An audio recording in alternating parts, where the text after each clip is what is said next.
give them this. This is very important language for the child to communicate his need. Okay, even I am bored. When children are bored, even when babies are bored now, they become irritable and cry.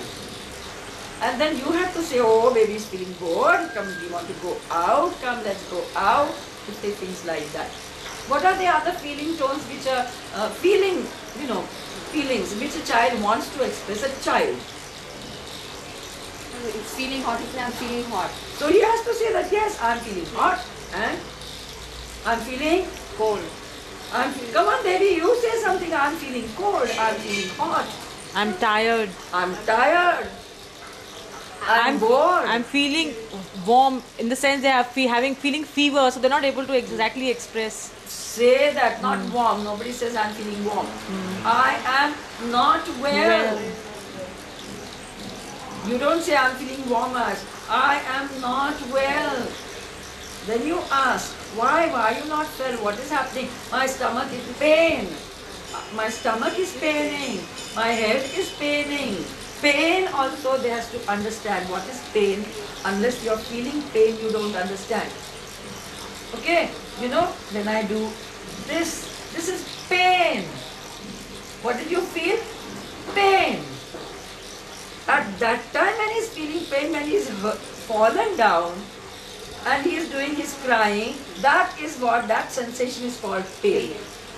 Otherwise you cannot explain pain to a child. When he is, so everything that is happening to them has to be expressed in speech, and speech means what words, which words they don't know, which you are there to provide for them. So next time he says, this is paining, my knee is paining, my head. A lot of the children have started saying this.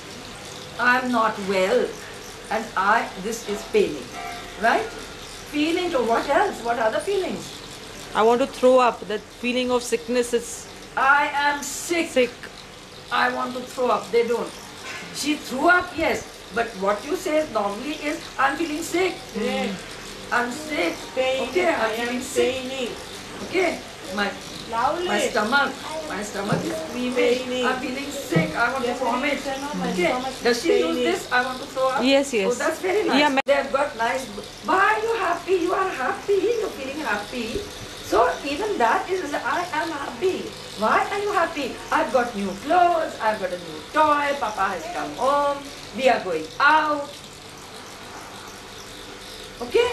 All this is language which a child needs, and lot of this is again self-expression. This is communication. What is feeling inside, he is expressing it through the medium of speech to you. Give this child this particular thing. Then the same thing when he wants to ask you.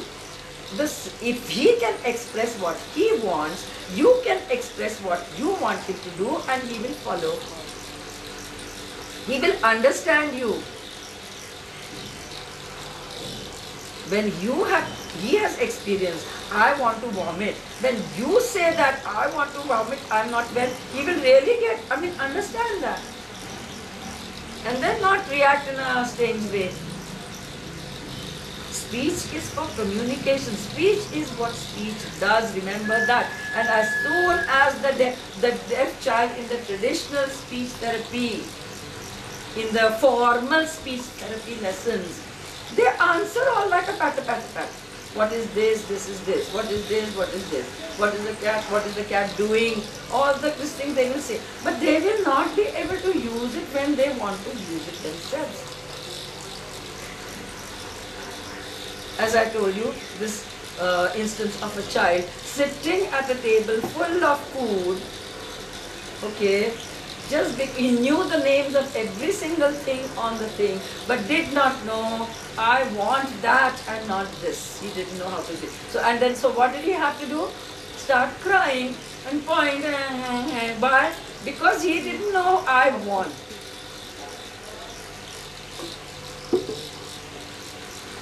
Now, children innovate. It's not that they don't. Okay, some children who are speechless, we manage to give them, cards, pictures. They are speechless, some they just don't acquire, autistic children, some of them. They just don't. But we have to give them communication. Every child, every being has to have a communication system, no matter what it is.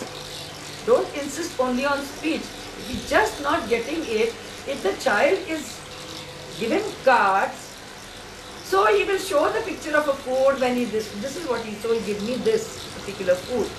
Now a child who doesn't know this use of the cards also, okay, that he has to show the picture of a food and only then he is expressing his need. He can't talk, never mind. But a child who cannot do that, he will show a picture of a giraffe, wanting you to understand that he wants food.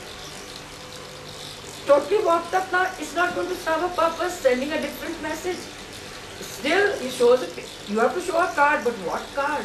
That he has to understand. When he doesn't know it, this still the purpose, he is failing in that, he is not getting food. So what does he do? Throw a tantrum. And then what does the mother do? She has to guess. Maybe he is hungry. Mother has to guess. Giving them communication, the speech is for communication, is the best thing you can do for them. And that only you can do it at home. They need to satisfy a need, to become, for security. We are talking of small children. So that is why in the beginning only I said, don't give me big things like interacting. He doesn't want to interact with you. All he wants to do is that express a need, satisfy that, and then of course they will interact when that bond is established, there is a give and take, and they will start doing it. Okay?